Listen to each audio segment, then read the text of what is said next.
Welcome back, lawn lovers. BW here again. Hey, let's start a renovation. It's August 30th today, and it's time for another renovation. This is the last large area of the lawn that I need to renovate. Oh, I'm not saying that I'm done renovating. There are still small parts of the lawn, like behind the gardens, that I need to renovate, and I may just get the urge to try a new cultivar or do a little more experimentation in the future. I have some grass killer mixed up in my sprayer. You can use whatever grass killer you'd like. Just be sure to read and follow all the directions on the label. You'll find very important information on the label, like how soon after spraying you can plant your grass seed, how to mix the product safely, the protective clothing you need to wear, and how and when to apply it. First, I'll do a couple of perimeter passes before I color in the rest of the grass. Notice how I carefully step only within the area I want to spray. If I step outside of the area to be sprayed, the spray on my boots will create funny-looking dead footprints where I don't want them. Don't ask me how I know that.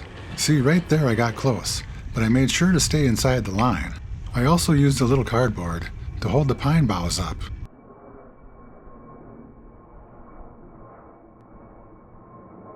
Oh, wait a minute.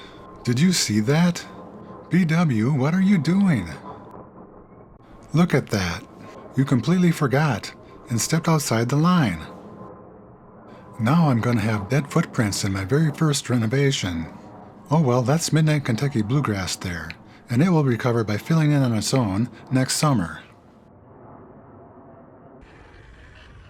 This renovation only covers 2,300 square feet, so it's not a very large renovation, but it has a funny shape. This sprayer makes this part of the renovation much easier for me. A conventional hand sprayer would work just fine on a renovation this size. If you don't like the idea of spraying grass killer, you can also hire your local lawn fertilization service to come out and spray your renovation for you. Don't feel bad about doing that. You can do the rest of the renovation yourself. This sprayer sprays at a rate that will make me spray the entire area twice. So I filled the sprayer with half of the required amount of product, and I'll make 2 applications. I'm starting this renovation a week later than I normally would because of the city-imposed watering restrictions currently in place. It's been a dry summer this year. Delaying this renovation 1 week should ensure that the weather shifts into fall mode and gets a little cooler and wetter. That should help me with the watering, but it's still a little risky trying this renovation with the watering restrictions in place. The watering restrictions allow me to water new seed every day for 2 weeks, but I can't water between the hours of noon and 6 p.m. That's a problem because I have found that it works best to water my renovations at 10 a.m. and 3 p.m. 3 p.m. being critical because that is the hottest part of the day when the seed and seedlings are most likely to dry out. After 2 weeks, I can only water every other day, and again not between the hours of noon and 6 p.m. This will present an interesting challenge for me this year. Now that I've sprayed the lawn, I'll wait about a week and then mow the dead grass down to 1.5 inches before I apply grass seed.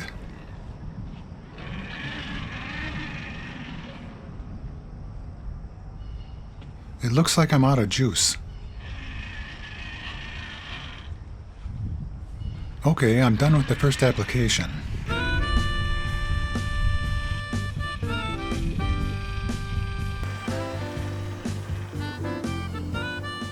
Oh look, you painted yourself into a corner now, haven't you? Okay, take off your boots and carry the sprayer back to the mixing station. Hey, what about the socks? Mrs. BW isn't going to be very happy about that.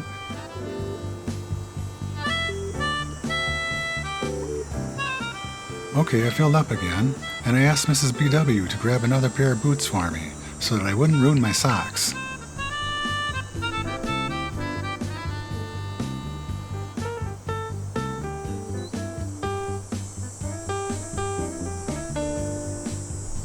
Oops, now you just put your boot down on the good grass again. I hope that boot dried while you were gone.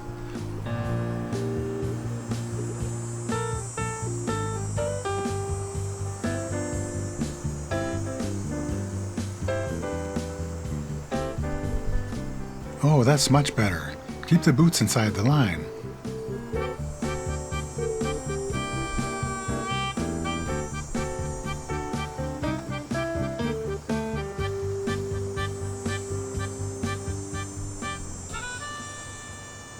Now I'll just go over it again and try to get even coverage.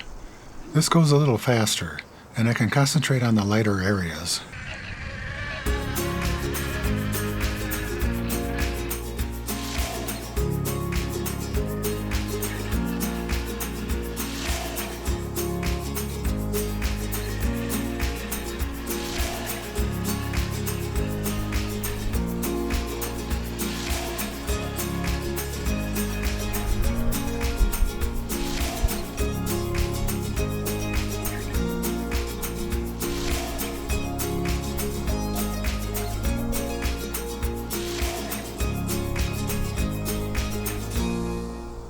Now I think you have this figured out.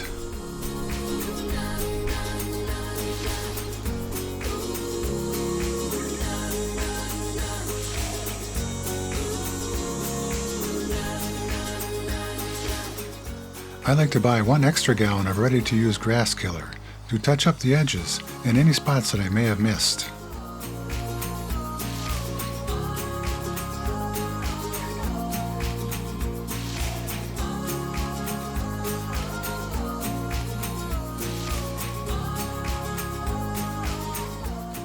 I'm trying to get the spray nozzle adjusted so that it sprays droplets and not a mist.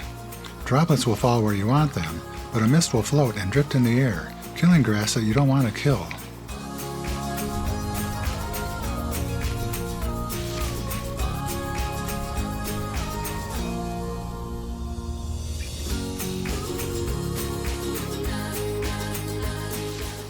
That's it for this part of the renovation.